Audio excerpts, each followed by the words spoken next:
समस्या बांग्लादेश में शांति के रास्ते से वहाँ के प्रश्न सुलझाए जा सके। शहीद इंदिरा गांधी जी, जिन्होंने सफल कूटनीति के बल पर अमेरिका के राष्ट्रपति निक्सन का मुकाबला करके पाकिस्तान का विभाजन करवाया, बांग्लादेश बनाया। আমার দাদি ইন্দিরা গান্ধীও তো ভারতের লাভের জন্য পাকিস্তানের সঙ্গে ষড়যন্ত্র করে বাংলাদেশকে আলাদা করেছিল। 1971 সালের মুক্তিযুদ্ধ, ভারত বাংলাদেশ সম্পর্ক এবং আঞ্চলিক ভূরাজনীতি নিয়ে বিতর্ক নতুন নয়। সম্প্রতি ভারতের সংসদে কংগ্রেস নেত্রী প্রিয়াঙ্কা গান্ধীর এক বক্তব্য সেই বিতর্ককে আবারও আলোচনায় নিয়ে এসেছে। ভারতের সংসদে বিজেপির অপারেশন সিঁদুরের কৃতিত্ব নিয়ে বিতর্কের জবাব দিতে গিয়ে প্রিয়াঙ্কা গান্ধী তার দাদি ও ভারতের সাবেক প্রধানমন্ত্রী ইন্দিরা গান্ধীর নেতৃত্বের প্রসঙ্গ তুলে ধরেন। তিনি বলেন, ইন্দিরা গান্ধী দক্ষ কূটনীতি ও রাজনৈতিক নেতৃত্বের মাধ্যমে এমন একটি পরিস্থিতি সৃষ্টি করেছিলেন যার পরিণতিতে পাকিস্তান বিভক্ত হয় এবং বাংলাদেশের জন্ম হয়। একই সঙ্গে তিনি দাবি করেন, এত বড় একটি ঘটনার রাজনৈতিক কৃতিত্ব ইন্দিরা গান্ধী নিজের প্রচারণার হাতিয়ার হিসেবে ব্যবহার করেননি।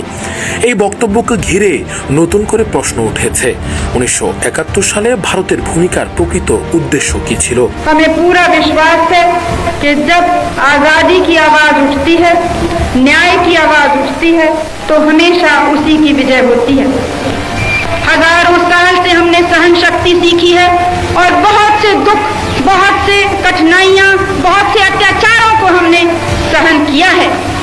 ইতিহাসবিদদের একটি বড় অংশ মনে করেন, কোনো রাষ্ট্র আন্তর্জাতিক রাজনীতিতে কেবল মানবিক আবেগের ভিত্তিতে সিদ্ধান্ত নেয় না, বরং নিরাপত্তা, কৌশলগত স্বার্থ, অর্থনীতি এবং আঞ্চলিক শক্তির ভারসাম্য এসবই পররাষ্ট্রনীতির মূল চালিকা শক্তি। সে অর্থে ভারতও 1971 সালে নিজেদের ভারতীয় স্বার্থকে সামনে রেখেই সিদ্ধান্ত নিয়েছিল। এমন বিশ্লেষণ দীর্ঘদিন ধরে আন্তর্জাতিক সম্পর্ক বিষয়ক গবেষণায় আলোচিত। অন্যদিকে এটিও ঐতিহাসিক সত্য যে বাংলাদেশের স্বাধীনতা অর্জনের মূল শক্তি ছিল এদেশের জনগণের দীর্ঘ রাজনৈতিক সংগ্রাম, গণ আন্দোলন, সশস্ত্র মুক্তিযুদ্ধ এবং লাখো শহীদ ও অসংখ্য মানুষের আত্মত্যাগ। ভারতের সামরিক ও কূটনৈতিক সহায়তা সেই সংগ্রামের একটি গুরুত্বপূর্ণ উপাদান হলেও বাংলাদেশের স্বাধীনতাকে কেবল ভারতের পরিকল্পনার ফল হিসেবে ব্যাখ্যা করা ইতিহাসের পূর্ণাঙ্গ চিত্র তুলে ধরে না। বাংলাদেশের অনেকের মধ্যে এমন একটি প্রশ্ন দীর্ঘদিন ধরে রয়েছে, স্বাধীনতার 5 দশকেরও বেশি সময় পর দুই দেশের সম্পর্ক কতটা ভারসাম্যপূর্ণ? সীমান্তে প্রাণহানি, অভিন্ন নদীর পানি বন্টন, বাণিজ্য বৈষম্য, আঞ্চলিক নিরাপত্তা, অর্থনৈতিক নির্ভরতা এবং কূটনৈতিক সমতা নিয়ে নানা বিতর্ক সময়ে সময়ে সামনে এসেছে। এসব বিষয় বাংলাদেশের মানুষের মধ্যে আত্মমর্যাদা, সার্বভৌমত্ব এবং জাতীয় স্বার্থ নিয়ে নতুন করে ভাবনার জন্ম দিয়েছে।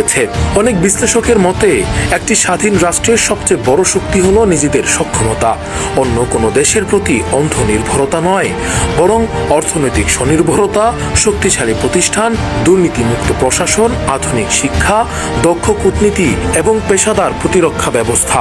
এসবই একটি দেশের মর্যাদা নিশ্চিত করে। বাংলাদেশের ভবিষ্যৎ নির্ভর করবে এই বাস্তবতার উপর। অতীতের ইতিহাস নিয়ে গবেষণা ও বিতর্ক চলতেই পারে, কিন্তু ভবিষ্যৎ নির্মাণের দায়িত্ব বর্তমান প্রজন্মের।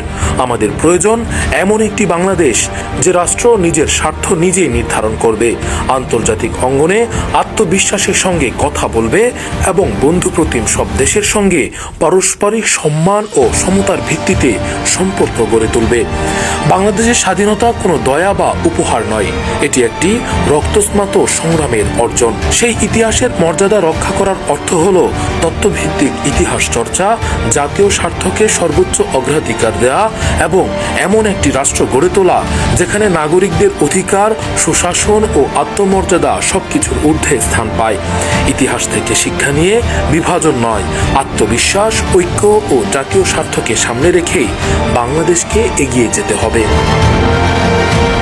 রাকিবুল ইসলাম রইস, ফেস দ্য পিপল,